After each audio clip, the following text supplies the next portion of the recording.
Hello there, YT family. It's me, Mrs. Rains. I'm back with another video.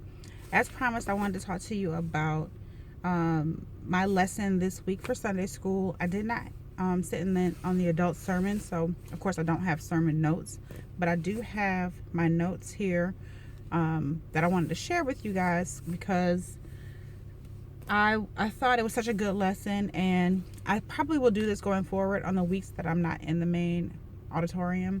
I can share with you what I'm doing in children's ministry. So for those of you who don't know, I teach grades third, fourth, and fifth grade. I teach them all together because our children's ministry is relatively small. So of course, they're all grouped together.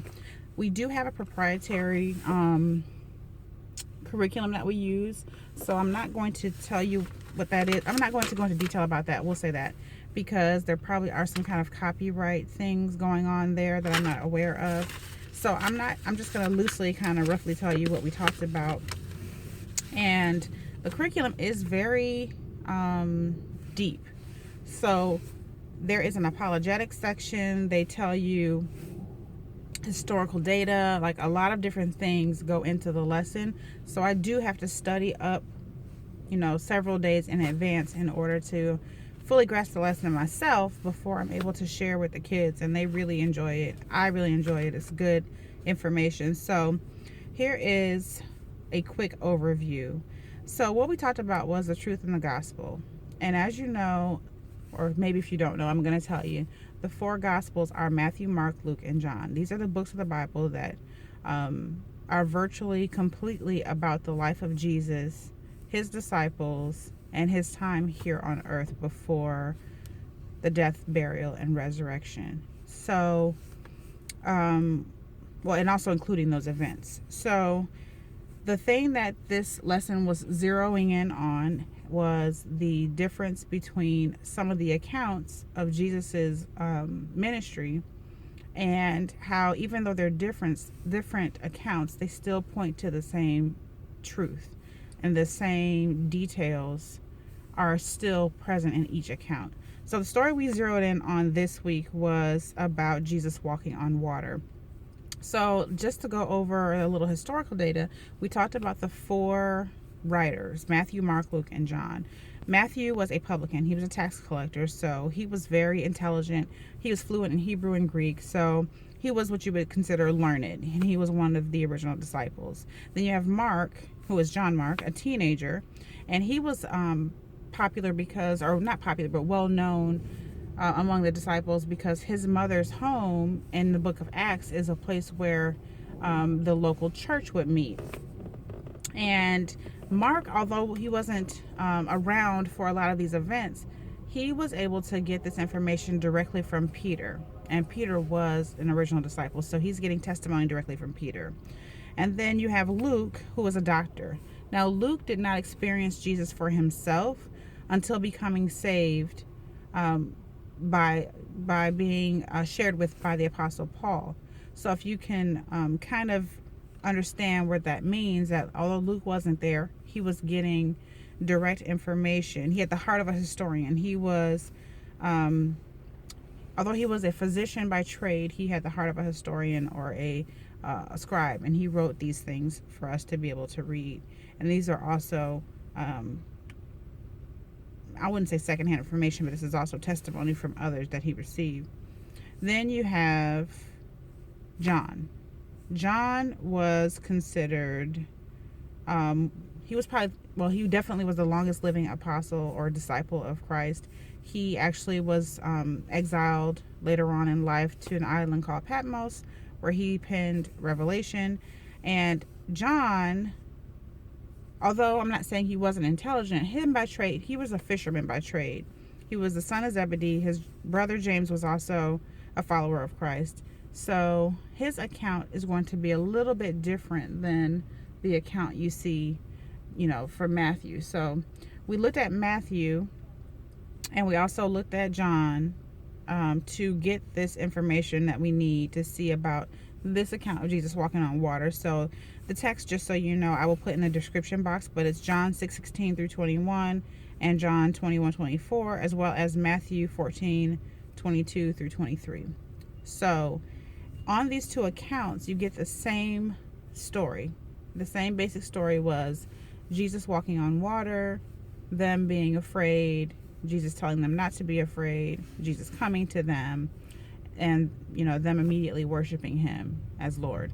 So that's your basic information, but each writer gives us different details that are very important to this text.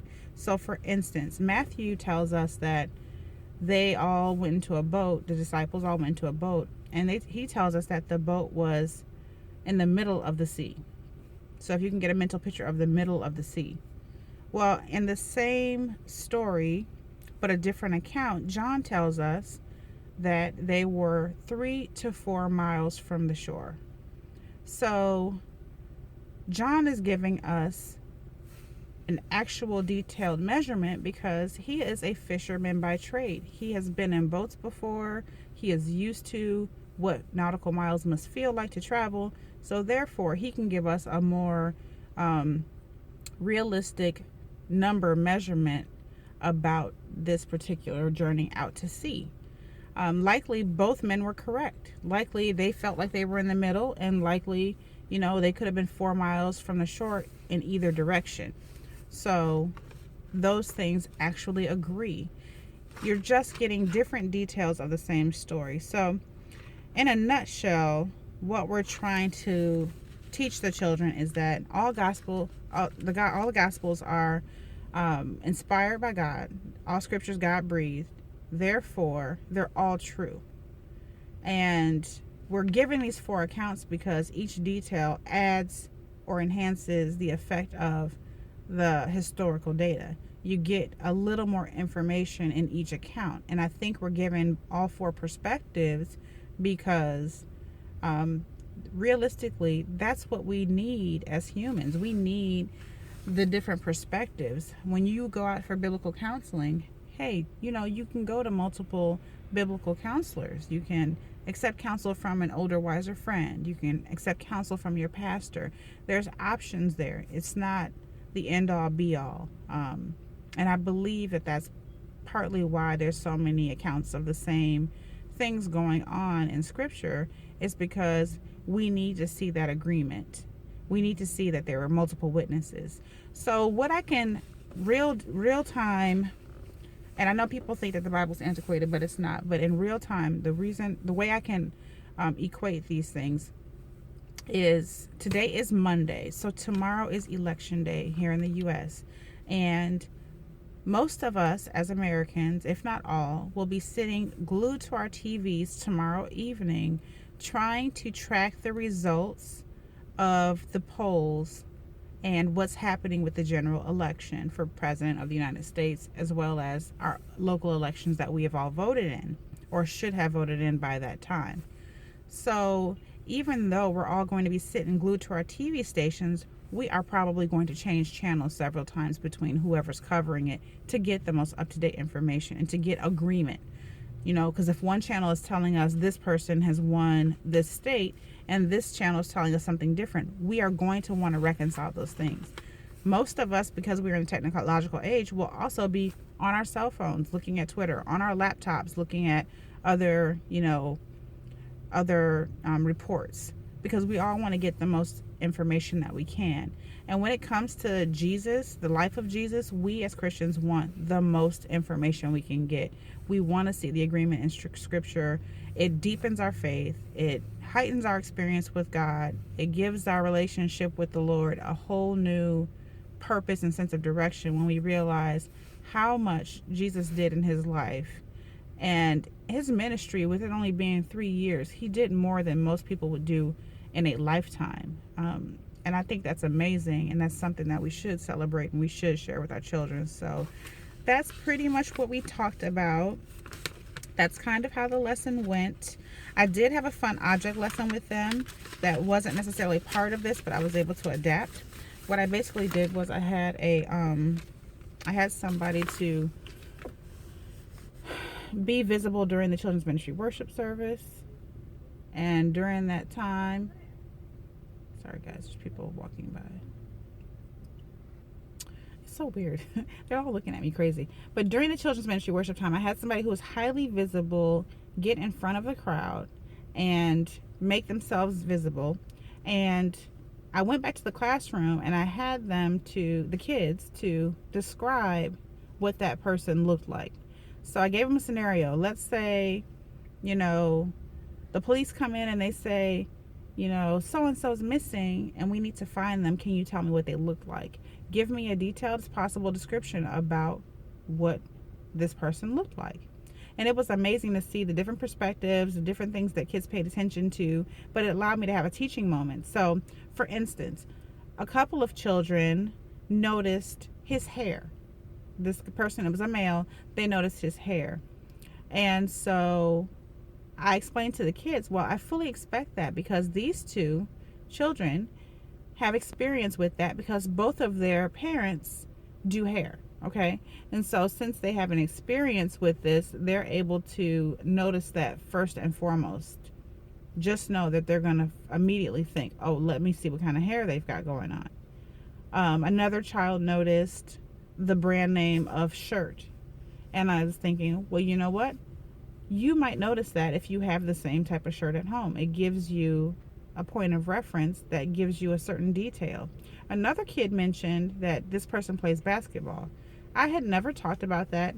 This person was not playing basketball here at church. However, because they know the person personally, that's a detail they were able to give that other kids were not able to give. So I thought it was really cool and really neat that they all had different details that they noticed. But overall, everybody had certain details that were the same. And I think that's the thing that I was trying to get them to understand, that the details are different, but the story is still true. The things are still similar. The basics are there that are, that match and agree, so we can tell it's the same situation, but the different details add to enhance our experience. And I said, if that were the case, if we took a little bit of the details from everybody's story, we would have or everybody's description, we would have a full detailed description of this person. And I'm hopeful that the police would be able to use that to find him if he were missing. So I thought it was really a good object lesson. It really helped to make the point become clear, and everyone was able to participate. So it was a really good class. I really encourage you to, share this type of lesson with your own children. It's a good way to kind of help them to understand the validity and truth that's in Scripture. So that is all I have for today. I hope you're having a wonderful Monday. If you haven't already done early voting, please, please, please have a plan to get out to the polls tomorrow. There will be long lines. Pack bottled water. Do what you have to do to vote. People died so that we would have rights to vote in this country. And please don't squander it. A non-vote is just like voting for the candidate you don't want to win. So, and I know people will say, oh, well, the electoral college, that's who chooses our president. That's all fine and dandy, but we control the electoral college. Our majority vote, the popular vote, is what determines how they vote. So please, please, please get out and vote. That is all I have for you today. Put God at the head of all you do, and I'll see you guys on the next one.